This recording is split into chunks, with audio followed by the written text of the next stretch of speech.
Hi, and welcome to Story Salon's final show of 2020. We made it! Yes! Boy, it's been a challenging year. To be honest, when we started doing shows virtually, we didn't know if it would work. But thank you for stepping up to the plate and sharing your stories on Facebook and on Zoom. Your stories have fed us through this year of uncertainties. We're going to continue in the new year, first virtually, and then hopefully later on in 2021, we'll be back together in person. Story Salon is made up of a unique group of storytellers. I don't have to tell you that. We're people from different walks of life, different experiences, from different countries. Every once in a while, you say goodbye to people you know. For tonight's show, we're going to visit 3 of our storytellers who we miss. Sometimes you never know the value of a moment until it becomes a memory. Enjoy. So when Goulden would take the stage at the Coffee Fix, Dan Farron and I were always in the back of the room. I would ask Dan, what do you think? The story's going to be about World War II or sex? Often it was about both. Goulden was a member of the greatest generation, the generation that answered its country's call after Pearl Harbor.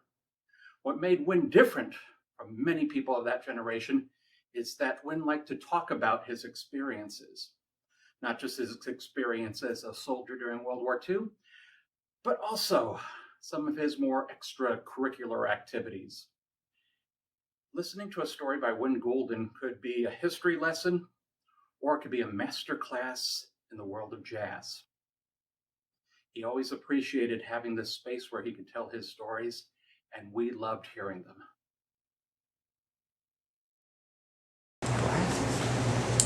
How y'all doing? Good.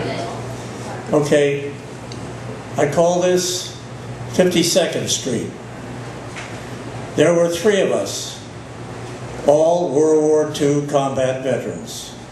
All had been wounded, and all were jazz lovers. World War II was over at last. We were in our early 20s, and suddenly we were bound together and cast like dice smack dab into the middle of the New York jazz scene. 52nd Street, one city block packed with every kind of jazz imaginable. And from the get-go, we all took to 52nd Street like a duck takes to water. For we were all jazz fans, with leanings toward the likes of Duke Ellington, Stan Kenton, Count Basie, Artie Shaw, Woody Herman, Gene Krupa, and Benny Goodman. But what we did not know was that when we hit the Big Apple, in addition to our traditional favorites, we were about to be propelled, naked as a jaybird, deeply into the bebop revolution that was about to alter the face of jazz forever. For a while, we might have originally been regarded as traditional jazz lovers. That would be wrong, because we were young and susceptible, and our eyes were wide open to innovation, and so were our ears. Having each been in the military for 5 years, by force of habit, we set up a base camp. We rented a house, a huge artist loft, deep in the heart of that bohemian paradise, Greenwich Village. Now we stocked that loft with booze and pot. I knew you'd like that. And also with hot and cold running chicks. And thus we drank often and deeply of life. By the way, speaking of pot, we were all of the booze generation, except, once again, we were young. And after all that World War II shit, we would try anything. We found that sex and pot mixed beautifully together, producing an erotic haze through which we wandered in total abandon. We descended on 52nd Street like a plague of locusts. We hit every club, bar, and bistro where jazz was being played. Clubs like Jimmy Ryan's, The Famous Door, Cafe Society, The Onyx, Billy's Place, Wynn's Place, and Odell's every night. And a procession of jazz heroes paraded through our psyches. Dizzy Gillespie, Charlie Parker, Max Roach, Ray Brown, Charlie Ventura, Lester Young, Coleman Hawkins, Juan Tizol, Thelonious Monk, all blowing their collected asses off every night. Now, aside from all this esoteric shit, there were practicalities to be faced. One, what were the names of the clubs on 52nd Street? Two, how many sets were played nightly at each club, and at what time? This would involve close scrutiny, so that we could, for example, at 9 p.m. catch Thelonious Monk's first set, 10 p.m. catch Duke Ellington Big Band, 11 p.m. catch Billie Holiday, and at midnight catch Dizzy Gillespie and the great Charlie Parker. And guess what? I was the one, anointed by my two buddies, to plot a zigzag course up and down 52nd Street to catch all the combos until closing time, which was 4 a.m. And so it was that I became the gig navigator, guiding my charges literally through a labyrinth of jazz. And every jazz joint had a uniformed doorman at curbside on the street. He, and he alone, knew the gig schedule of the musicians and vocalists, not only at his club, but all the others as well. And if you plied him with a sip from your flask and a freshly rolled joint, he would tell you that Billie Holiday had just finished her set at his club and was, even as he spoke, across the street at the Famous Door, sitting in with Duke Ellington.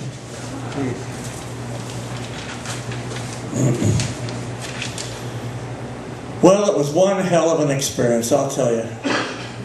One hell of a run. 3 horny, hungry, happy young Turks roaming and owning 52nd Street. 2 months later, our golden journey came to an end. Our money had run out. In the beginning, we had pooled all our army mustering out pay, and now it was gone. And we all knew that when the money was gone, we would be gone too. Epilogue. We also made a solemn agreement that when we split up, we would never seek out each other again. We did not exchange addresses. We did not exchange phone numbers. We just split for good. Now, I have no idea where my buddies are now, or whether they're alive or dead. But it doesn't matter, because at that time, each of us knew, with a wisdom beyond our years, that any future reunion would never, ever duplicate that brief, joyous flash of our youth. Thank you.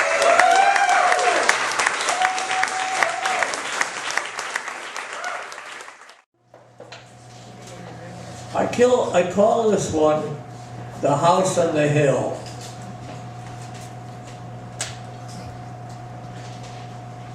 The wrench is man-sized and heavy, and I'm clutching it in my tiny hands. It is an important errand.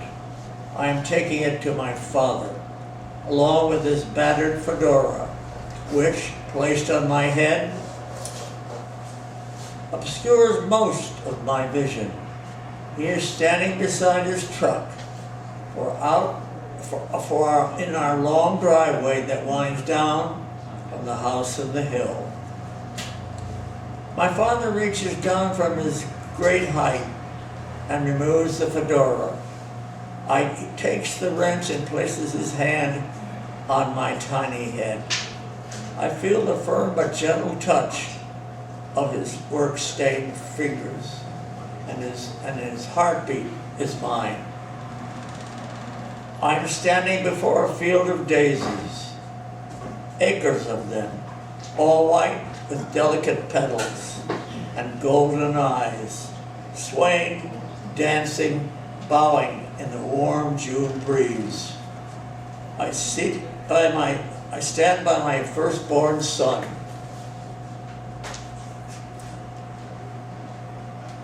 Hold on a minute.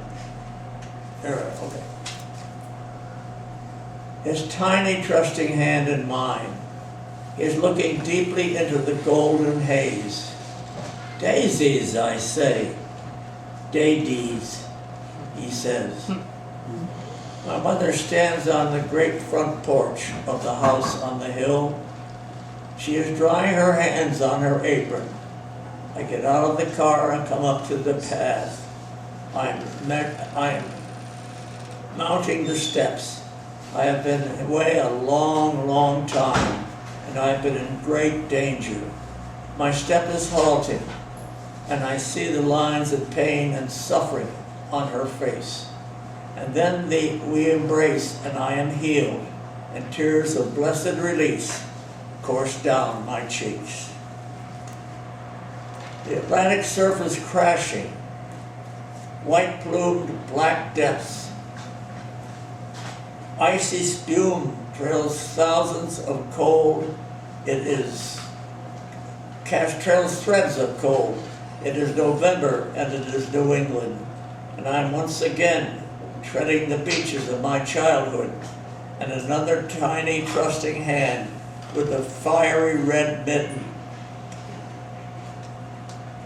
nestles in my palm. The wind is standing, snarling. The storm is imminent, but all is well, because we both can look up and see the house on the hill. She looks up at me, my daughter, her tiny face, turned up nose, pink cheeks, and sparkling eyes.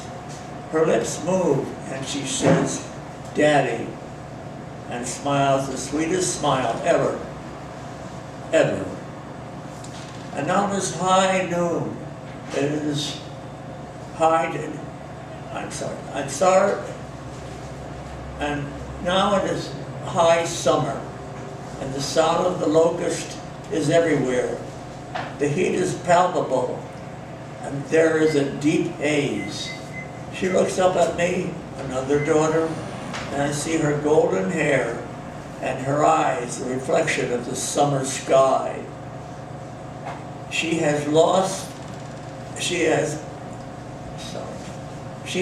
And her eyes, a reflection of the summer sky. She has her tiny lemonade stand beside this dusty country road. The pitcher sweats, the ice tickles like wind chimes, and she smiles. "Daddy."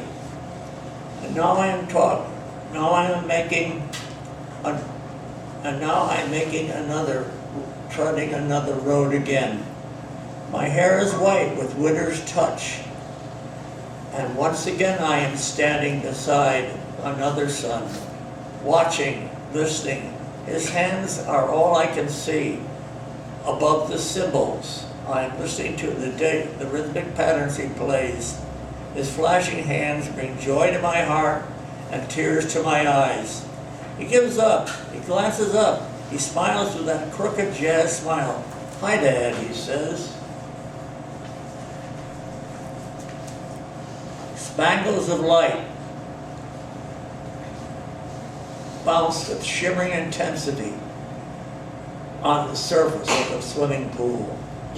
And you are in the pond, smoking about, striking about, with your thin yet powerful arms and legs. Your tightly curled auburn hair reflects the summer sun, and you are in the high noon of your childhood. I sit down and dangle my legs in the warm water. The big Labrador, which has been standing next to you and swimming next to you, mounts the steps and shakes himself. A shudder that courses through his body and out his tail. You giggle with delight. "Papa got wet," she would say. We laugh, and I place my hand gently on your shoulder, and I am filled with indescribable joy. For rest here, my dear grandson, an extension of me and the house on the hill. Thank you.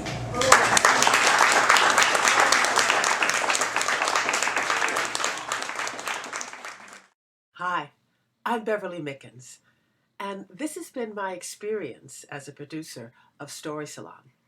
Someone new will come in and want to be a part of the group and say, I got a story. And they go up and they tell their story. And usually what happens is that they tell their story and then they disappear, never to be seen again. That happens. What are you going to do? Steve Robinson came in and saw the show and wanted to be a part of it. So I told him the parameters. Absolutely no stand-up, no poetry, just storytelling. And he kind of smiled at me confidently and said, oh, I got stories. And I thought, oh yeah, Buster? Well, let's see. Steve came in the next week, and after the show, I practically seized him and said, please come back. And he smiled and he said, yeah, I got stories. Steve became a permanent and beloved fixture at the Story Salon. He showed us the power of a story well crafted and well told. You could see how much he truly just loved the art of storytelling and how much he loved telling his stories to us. He told us about living and working in Lake Tahoe. And while he was there, there was this really hot club, and they also had a group called the Paige Kavanaugh Trio. Never heard of these people, had no idea who they were. But when I heard about them later in a different context, in any context, I would go, oh my gosh, I know that group because Steve Robinson had talked about them. And his stories were wild and wonderful. He loved traveling. He loved doing long distance road trips. And I'm someone who does not particularly like driving, and he did not like driving long distance. But I would listen to his stories, wrapped up in them, wondering what it would feel like to drive at night under a cloudless sky with blankets of stars, dazzling stars all around me. We had a memorial for Steve in which we told our stories about him. Details of stuff he remembered or things he had said to us in particular. And I think we talked about how wonderful it was watching him tell his stories.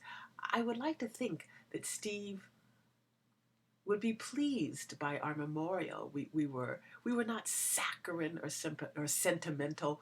We were funny and profane and loud and raucous and poetic, as Steve always was. I miss Steve Robinson so very much. Damn, he told stories. So I left and I went to the desert, and it is there where I now miss the two institutions that I've always missed when I have not lived here: the Los Angeles Times and Vin Scully. You always get the finest, the very best, the finest, at the sign of the finest, the sign of the 76.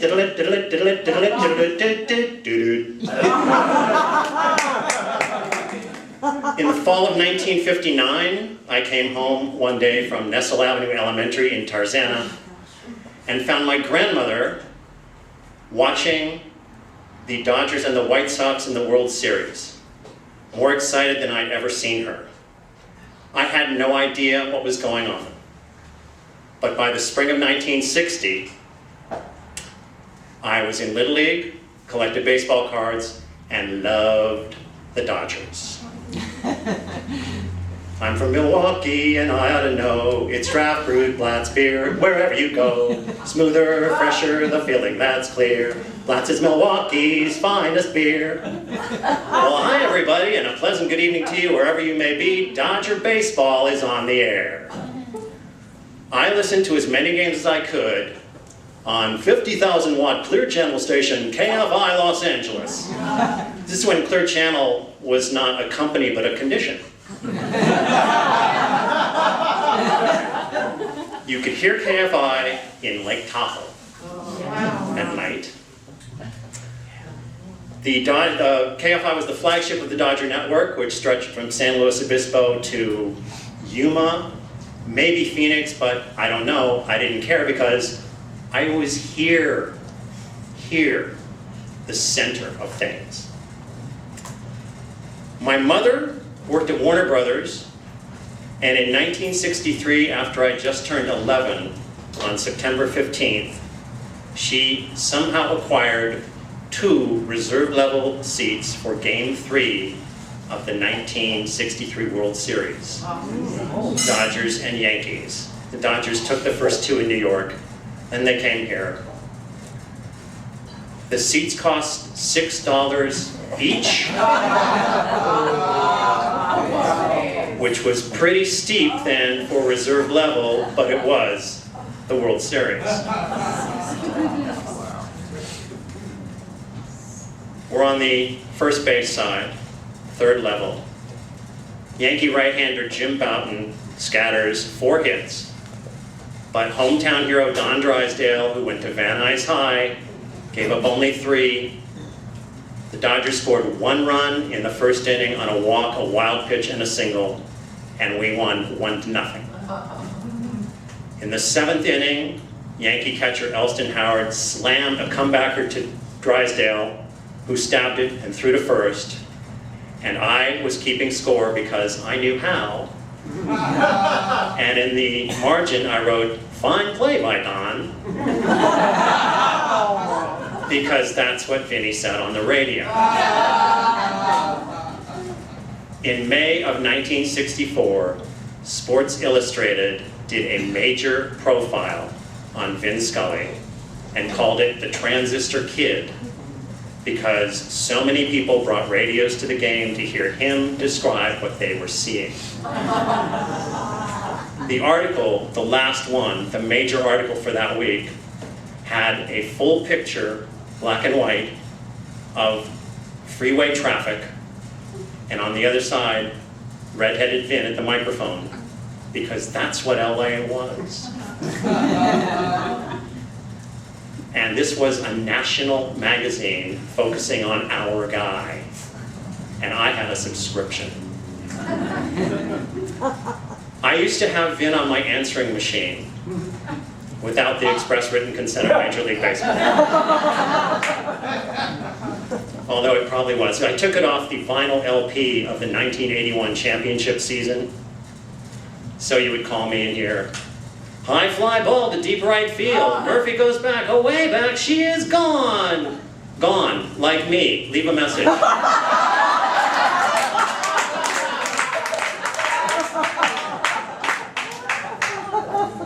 Sometime when you have 10 free minutes, Google Gibson home run. Watch Vin's television call of the injured Kirk Gibson at bat in the bottom of the 9th of Game 1 of the 1988 World Series. After calling the home run, and you have to watch the whole at bat after Mike Davis walks. You have to watch the whole at bat because Vin sets it up so beautifully. The at bat ends with Vin saying, "High fly ball into right field, she is gone." And he says nothing.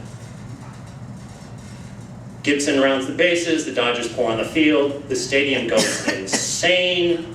The losing Athletics trudge into their clubhouse, their faces reflecting what the radio call said. Jack Buck, who was as popular in St. Louis as Vinny is here, Jack Buck said, "I can't believe what I just saw."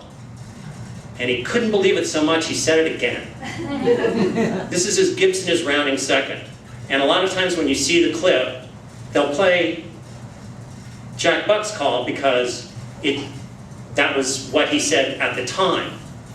But Vin stayed quiet for 67 seconds, letting the pictures tell the story. And then he said,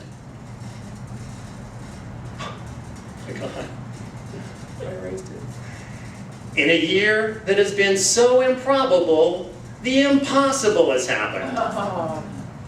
And then he was quiet again. I once met the legendary Yankee broadcaster Mel Allen when he was doing the show This Week in Baseball, and I conducted myself accordingly. But I always feared that meeting Vin Scully would be different. 1965 National League Championship Series, Dodgers and Cardinals. In Game 2, Hershiser goes all the way like pitchers used to do. I'm at the game courtesy of NBC because I work for TV Guide. After the game, I have this badge that gets me into the hospitality tent. Free food and drink, and now we're up 2-0 over the Cardinals. Tommy Lasorda passes me on his way into the tent, and I shake his hand and say, "Good game," and he says, "Thank you." A little later, I'm talking to my friend Kit, an NBC publicist who is my comedy buddy. We go out to open mic nights and wait as long as we can before getting called or deciding it's too late because we have day jobs. Kit looks like Dinah Shore, is from Tennessee, and she is full of Southern charm. So we're talking, and over her shoulder, I see Vin Scully come into the hospitality tent. And I gasp. Kit turns around, turns back to me and says, "Do you want to meet him?" And I can't believe what she just said. I can't believe what she is offering. Because at that point, I'd been listening to Vin Scully for 25 years. And at this point today, I'm sure I'm not the only 62-year-old kid who feels that Vin Scully helped raise me. My mother, my grandmother, Vin Scully. I once heard Vin Scully quote my father. My father was in radio, and Vin once opened a broadcast with, as Henry Morgan used to say, "Hello, anybody?" That would have been a great conversation starter, but I didn't think of it at the time.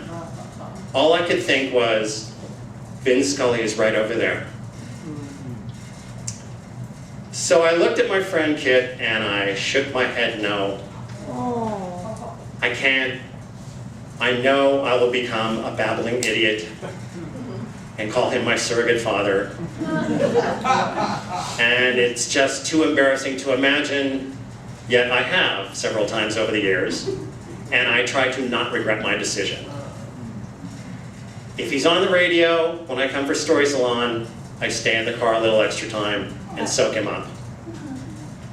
You may know, he just announced he's coming back next year for his 67th year broadcasting Dodger games, and that it will probably be his last. So while you're here in LA, I suggest you soak him up too. Thank you.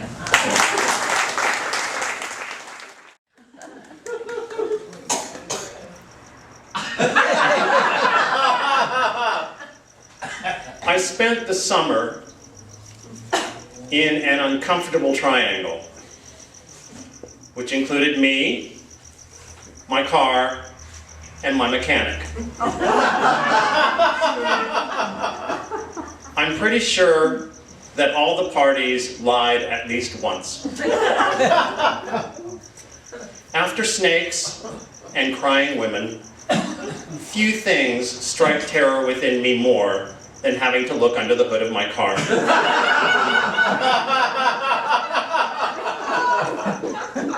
There was a point in my life when I was a valet parking attendant in Lake Tahoe, and I knew how to unstick an automatic choke by putting a pen or pencil, using a pen or pencil to force it to stay open while you started the car. Occasionally, the pen or pencil would slip down into the carburetor. But that was a problem for another time.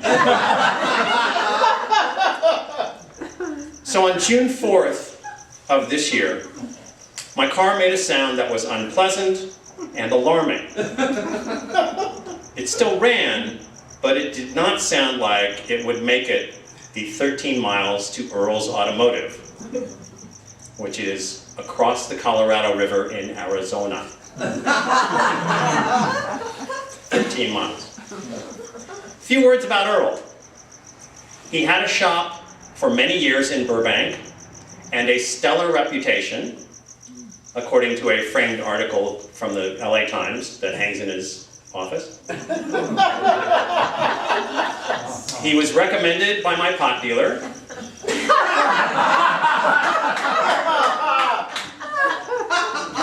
And he can occasionally be seen on the History Channel discussing his UFO sighting.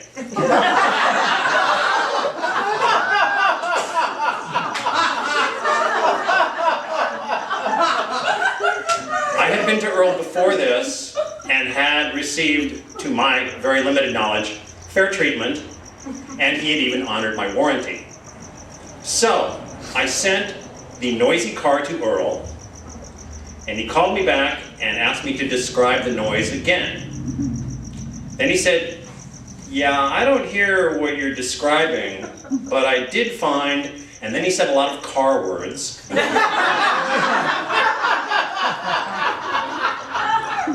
That were ultimately not covered by the warranty. 2 days later, I got my car back. And the day after that, Saturday, I was driving to Needles. It's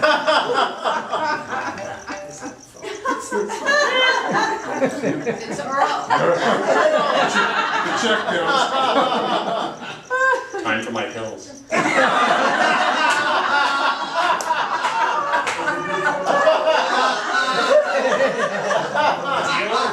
So I get the car back, and 2 days later, I'm driving to Needles, which is 25 miles away, Needles, California, to buy my Super Lotto. And I hear the sound. More unpleasant and more alarming than ever before. Just as I pulled off the road, the car completely died. So, I had to open the hood. And there was air, billowing and white. I called AAA, and then I called Earl, who is closed on weekends. But he responded to my message almost immediately, sounded appropriately distressed, and said to tow it over, he'd look at it first thing Monday. So we tow the car to Earl's and leave it in front with the keys under the passenger side mat. Now, the tow truck was from California because that's where I broke down. Earl is in Arizona. Not as bad as you think. We had to cross the South Bridge, and we drop off the car. But the tow truck can't take me home to Nevada because that is just too far out of his way because he has to go back to California. And my friends either drink, work, or have kids. Most, all three. So to get home, I have to take a bus, a boat, and a bus.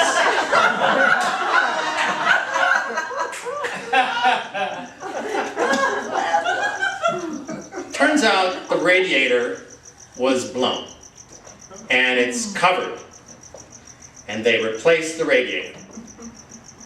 But it keeps overheating. And even I know this one because it's on the dashboard. The needle goes into the red part. That's bad, right?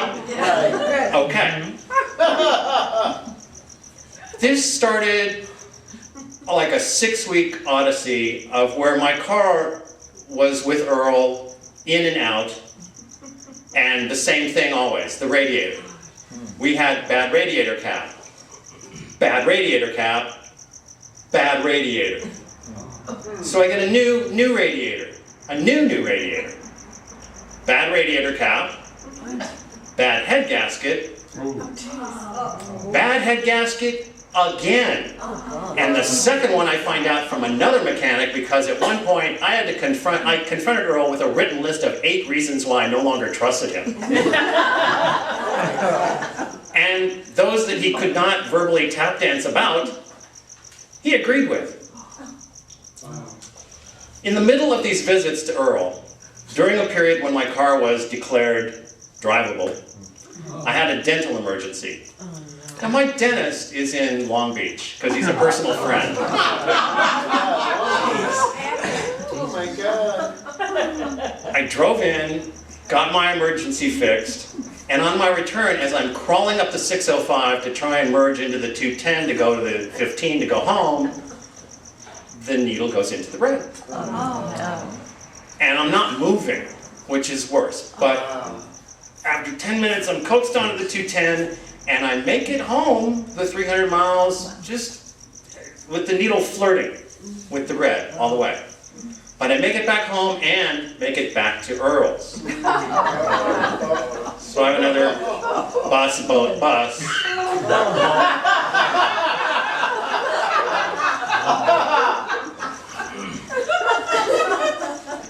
I really cannot tell you how many times I was there. I was over 6 times with the radiator.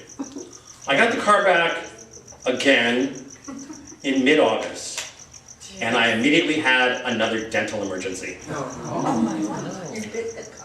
And I drove to Long Beach, and my dentist friend tells me I need a wisdom tooth pulled. But his friend, the surgeon, is off today, so I stay over and I come back the next afternoon. They use a local anesthetic, pull the tooth, and I'm back on the road at 4 p.m. And I'm crawling up the 605 to take the 210 to the 15, and the needle goes into the red. Now this is disappointing, but now I carry a gallon of coolant with me all the time. And I basically know what to do. So I pull off the 210 in Azusa. And I go to a Jack in the Box. I haven't eaten all day because I was having surgery. And a little booklet they gave me after having the tooth pulled said, need to eat soft food like mashed potatoes. So I order fries. And a Coke. And I let the car cool for 20 minutes or so. And then I open the hood, and I take off the radiator cap, and using my funnel, which I carry with me, I pour coolant into the pretty empty radiator. And after a while, I hear liquid hitting the pavement. And I see the coolant on the ground, and my heart sinks. And the Coke and the fries are ready to make a quick exit. I stop pouring and I look at what is happening. And I see there is a leak from a hose that is torn. And the hose is right in front of me. Like I could touch it. I can see where it's connected. I could fix this. I could fix this. If only. And I look up, and across the street and down just a little bit is a sign.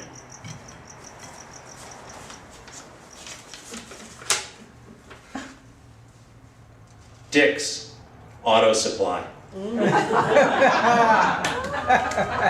I drive over to Dick's, and I go to the counter, and I say, I need a hose, but I don't know how to tell you what it is. So Johnny comes out from behind the counter, goes and looks at my car, sees what it is, says, yeah, okay, let me see if we got that. What year is this? I tell him, and he goes in, and he looks, and he says, no, we don't have that. But I can get it for you in an hour. It takes 30 minutes. And when it comes, He cuts it so it will fit exactly, and he lends me a screwdriver. And I go out and I put the hose on, the new hose, the new non-leaky hose. I do that. I do that. Thank you very much. Thank you. And since then, I haven't opened the hood and I haven't seen Earl.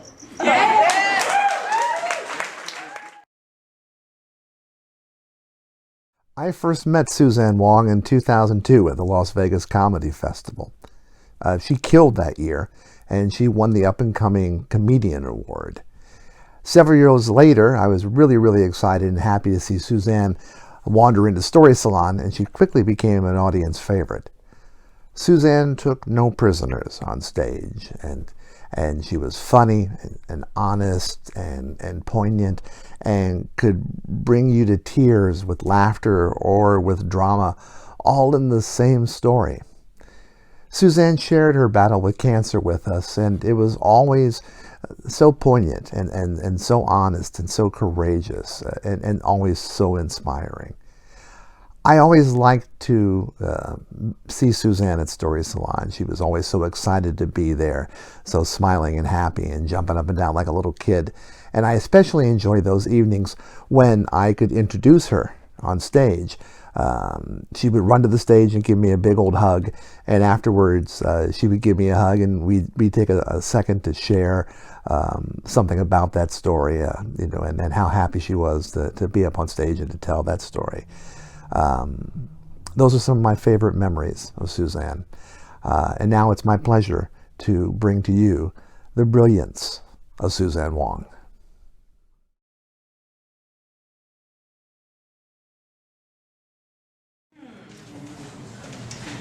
I consider myself to be a healthy skeptic, meaning I believe that anything is possible, but until I experience it myself, it's just a theory. So about 5 years ago, I was having tea with my girlfriend Priscilla. Priscilla is a beautiful actress who I've known for about 25 years. We both studied acting together at the William Esper Studio in New York City many years ago, and we have continued our friendship here in Los Angeles. We get together about once a month, and we have tea, and we catch up. So about 5 years ago, I'm having tea with my friend Priscilla, who used to be on the show Sunset Beach, and we are having tea at Priscilla's, which is a coffee shop in Toluca Lake. It's really lovely. Check it out. So I'm having tea with Priscilla, as we do, and we're sitting there catching up, and everything seemed normal. Now, Priscilla has a friend named Herman who died a few years before we're having tea, and I never met Herman. But I find myself sitting there asking Priscilla questions about Herman, a man who was her friend who died, who I never met. And as I'm asking questions about, I don't know where she met him and what he did for a living, I'm thinking to myself, why am I asking Priscilla questions about Herman? Why aren't I asking Priscilla questions about Priscilla? Because we haven't seen each other in a month and we should be catching up. And here's the part that will be hard to explain, but I'll do my best.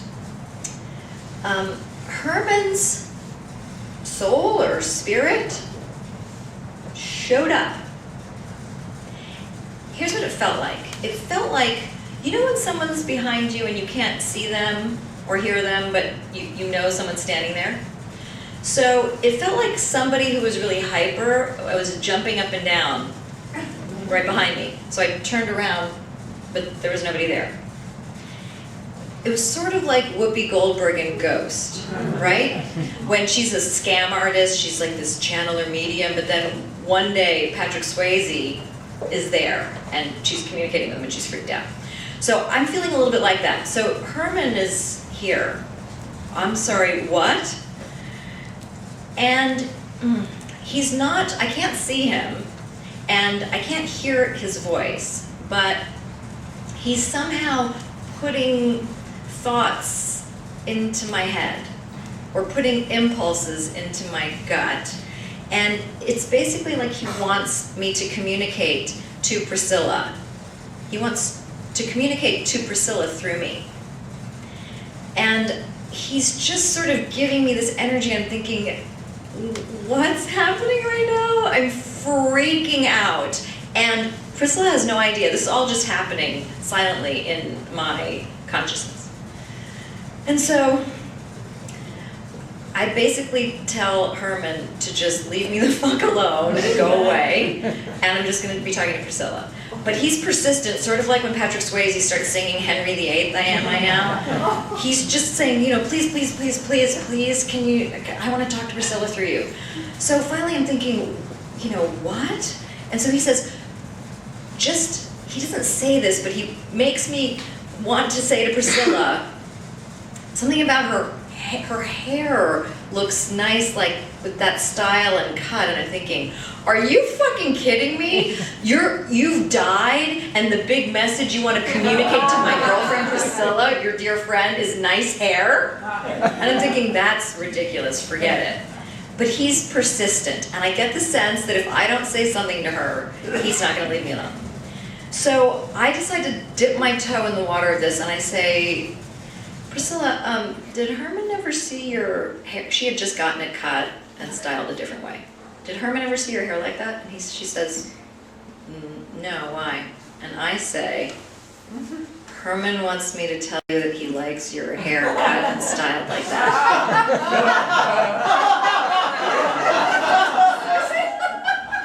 And she bursts into tears. She says, what? And I say, why are you emotional? And she says, Herman loved my hair. He was obsessed with it. It was our private thing. Every time we get together, he'd tell me how much he loved my hair and how I should be in hair commercials. I can't believe he just said that. And I thought, oh my God. And she says, I'm so sad that he's dead. And then Herman goes, he's jumping up and down. No, I'm not dead, I'm not dead, I'm not dead. Who's dead? Nobody's dead. I'm not dead. She can talk to me anytime she wants. So I tell her that he says this. And I say, he's very hyper. And she says, he was a cocaine addict. And then I'm thinking, I'm basically asking Herman in my mind, why don't you just fucking talk to her directly? What do you need me for? And he says she's too sad and doesn't really, she wants it too much, so she's sort of closed up because she wants it too much. And I'm just near her and open and, you know, bright light, and so he just saw an opportunity, I guess.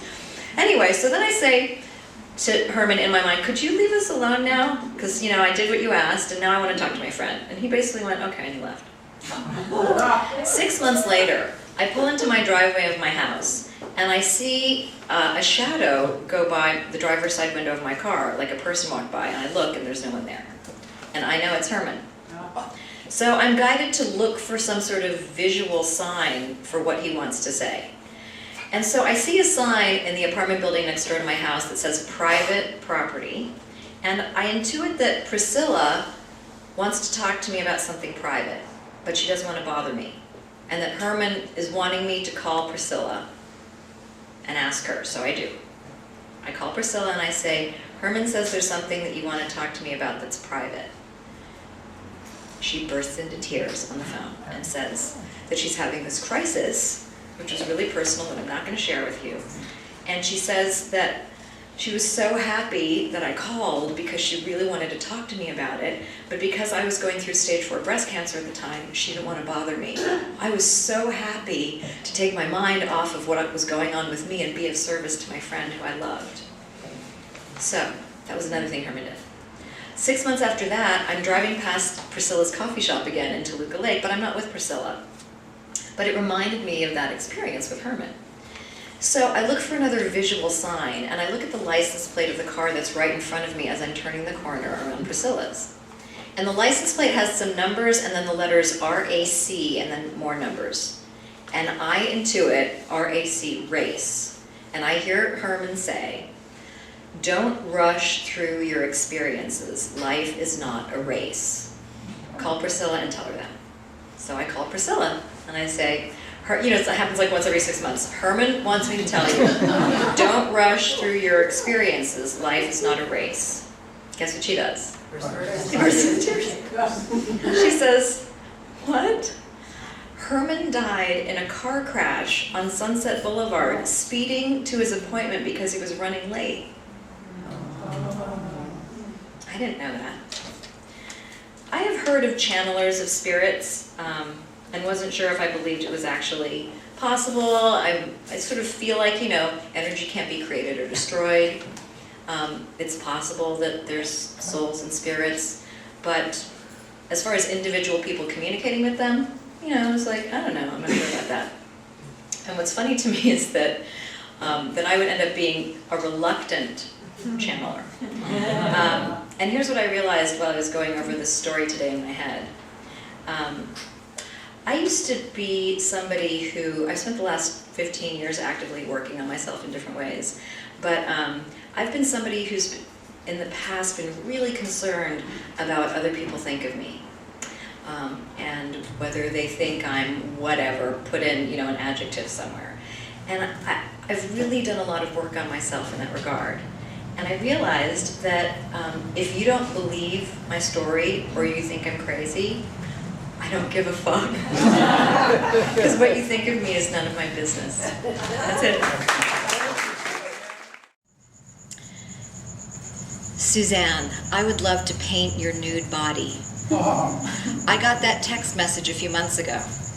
I've always wanted to hear those words, but in my fantasy, they were being spoken to me by a gorgeous Italian artist in Tuscany, and he wanted me to pose nude while reclining on a chaise. The finished painting would be worthy of hanging in the Getty. I never expected those words to come from my friend Tracy Newman's 33-year-old daughter, Charlotte, and I never expected her to mean that she wanted to use my nude body as a canvas to put paint on. Charlotte is a visual artist who draws and paints, and she is a feminist. One day she decided to take off all her clothes and put paint on her own body just to see what it felt like. Her friend Gabriella took photos of her, and after it was over, Gabriella said, "Ooh, paint me now."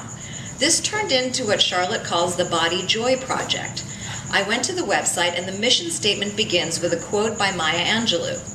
"The ache for home lives in all of us, the safe place where we can go as we are and not be questioned." And then Charlotte wrote, "What does it take to feel at home in your own body? In our culture, there is an overwhelming amount of focus on making our bodies look a certain way.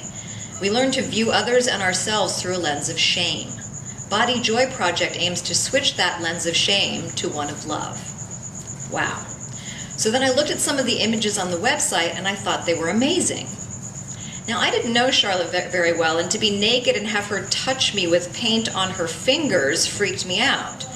But fear has never stopped me from doing anything, so the only answer was yes. It turns out that every woman who has been painted by Charlotte asked to be painted, but I was the first person Charlotte had asked to paint after she heard my story. Here's part of that story for those of you who don't know. I've had breast cancer 3 times in the past 10 years because, like most Asians, I'm an overachiever. What, Amy? The 3rd time it metastasized to stage 4, which is the worst stage. There is no stage 5. Fuck. I had 2 breast surgeries, back surgery, hip replacement surgery, 6 weeks of radiation, and 6 weeks of chemo. I needed to take better care of myself, so I changed what I eat, drink, and think, and started meditating and getting acupuncture. I found a phenomenal holistic chiropractor, and since we are only as sick as our secrets, and I had kept the cancer a secret for the first 5 years, I finally decided to come out of the cancer closet. I learned the importance of slowing down, staying still, and asking for help and love. It was hard to throw pride and ego out the window, but I did it, and I began to receive a tsunami of love and support. I was, quite literally, loved back to life. I made cancer my bitch, fisted it in the ass, and I am now completely cancer-free. I love how you guys are like, she said fisted it in the ass, and we're not even going to react to that. One of my surgeries was a lumpectomy to remove a grapefruit-sized tumor from my left breast. The incision site got infected, leaving a giant crater filled with black necrotic tissue. I needed an emergency procedure in the surgeon's office where she had to cut out the infected tissue with scissors. There was no time for anesthesia, so I just screamed in pain. To heal the crater, a nurse would come to my house every morning and place saline-soaked gauze inside the crater. 8 hours later, she would come back to, that's right, rip out the dry gauze, removing the dead tissue and encouraging the growth of healthy new tissue. There's some pain that's beyond screaming or wailing. Just a single tear would silently crawl down my face. After a few weeks of this agony, I learned about extracellular matrix powder, which is made out of pig bladders, which regrows human tissue. It turns out that a pig's genetic structure is closer to humans than any other animal. I decided to try it, and it worked. The only side effect is my left tit oinks now. I decided not to get reconstructive plastic surgery to fix my left breast because I decided it looked beautiful just the way it is, asymmetrical, scarred, and bizarre with some magically regrown tissue and skin. I have redefined femininity and beauty for myself. My sitcom will be called 1.5 Tits. I smell Emmy. When I was a psychology major at Yale, I wrote a term paper called Cross-Cultural Differences in Perceived Physical Beauty. It was a fascinating journey doing research for it, and I discovered how arbitrary and subjective physical beauty is. For example, in America, large, erect breasts are considered beautiful and make women more desirable. Women will get plastic surgery to make their breasts larger for this very reason. But there are tribes in Africa where large erect breasts are considered hideous and laughable. In these tribes, the longer and droopier and more pendulous a woman's breasts, the more beautiful they are. These tribal women will even have their babies hang and swing from their breasts to make them more pendulous. That would be considered disgusting in American culture. It's also arbitrary and preposterous, constantly jumping through hoops and punishing, poisoning, or plasticizing ourselves to be considered beautiful by our society. It's exhausting to fit into an ever-changing definition of what is beautiful. True beauty shines from within. We teach people how to perceive us by the way we feel about ourselves. Okay, back to the shoot. I show up at Charlotte's dad's house here in LA, and she and Gabriella came out to the driveway to greet me. They were both so sweet and kind and beamed with light, and I instantly started crying. I guess I still had a lot of sadness and grief about my journey with cancer and my ever-evolving relationship with my body. So I walked inside the house, and the living room was all set up with a giant roll of paper hanging from a pole and draping onto the hardwood floor. There were bowls of different colors of paint on the floor, and the room was professionally lit for a photo shoot. I used to be a model when I was in my 20s, and I've been an actor for 28 years, so I'm very familiar with photo shoots, but this one was totally different. I asked Charlotte and Gabriella to join me and sit on the floor and close their eyes while I spoke aloud my intention for the shoot and how I wanted it to go. I brought some of my favorite CDs with me, so we were listening to Nelly Furtado, Fiona Apple, and Prince. I went into the back bedroom, took off my clothes, put on a robe, and came back out into the harsh, unforgiving light. Charlotte said, "Whenever you're ready, take your time." I noticed that the paint colors in the bowls were all my favorite colors just by coincidence. I took a deep breath, dropped the robe, and it seemed like an eternity before Charlotte dipped her fingers into a bowl and smeared some paint onto my back. It felt good, and so it began. So here's the first image, and I will just pass the rest of the book along so you guys can flip through and see the images. Okay. After the shoot, Charlotte asked me some questions, and I thought I'd share my answers with you. Question: what was it like being painted by me? Being painted by you was a roller coaster experience. I was grumpy and resistant and sad when I arrived, but once the painting started, I became fascinated with the visual and tactile experience, and I forgot that I was nude. You and Gabby are such loving people, and I felt safe with you both. It was an artistic ménage à trois. The paint was much colder than I thought it would be. I wish it could have been warmed up, but it was astonishing to watch you paint me. You're an incredibly gifted visual artist, and you just happened to pick all my favorite colors. It was a multi-dimensional experience because I was simultaneously the subject of a photo shoot, the 3D canvas for a painting, and an ever-changing sculpture. I also became the artist when you allowed me to use my own fingers and fingernails to manipulate the paint on my own body. I love the variety of ways you put the paint on my body, pouring it, throwing it, smearing it, splattering it, and it was ever evolving. And as Gabby showed me some of the photos, I loved them. Each photo seemed like a standalone work of art. Once my body was covered in paint, I didn't feel nude, I felt completely clothed, and I never left my body. I stayed present the entire time. When I was done, I was sad that it was over. I wanted to walk outside and let people see how amazing I looked, maybe stroll into a nearby restaurant and ask for a table. It was also a wild and visual and tactile experience to take a shower afterwards. You encouraged me to take my time, and you said that it would take quite a while to get all the paint out of my hair and body. I wish there had been a video camera inside the shower. It was an eye-gasm. The multicolored splatter on the shower walls looked like a Jackson Pollock painting. The psychedelic blending of colors swirling down my body and slowly down the shower drain was breathtaking to behold. I became a living lava lamp. It was an incredibly sensual experience, and after I finally emerged from the shower, I felt reborn. Question: did you still feel like yourself? I felt even more like myself, as if I had had a new level of appreciation and awareness of my body that was unlocked from this experience. Question: what was it like having your scars covered in paint? Because I have come to love my scars, I think in retrospect I would have preferred that my scars had been left completely exposed, but that would have inhibited the freedom and spontaneity of your painting process. I'm very happy with the images, and I'm excited to share them with the world. That's my story. I'll leave you with this.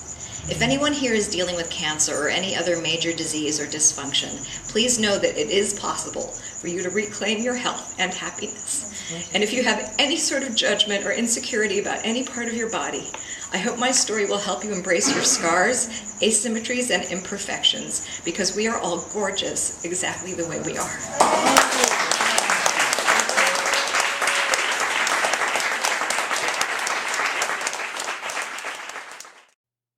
Good friends are hard to find, harder to leave, and impossible to forget.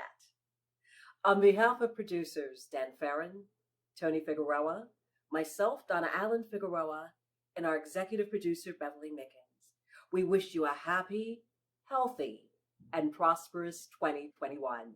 We'll see you next year, everyone. Cheers.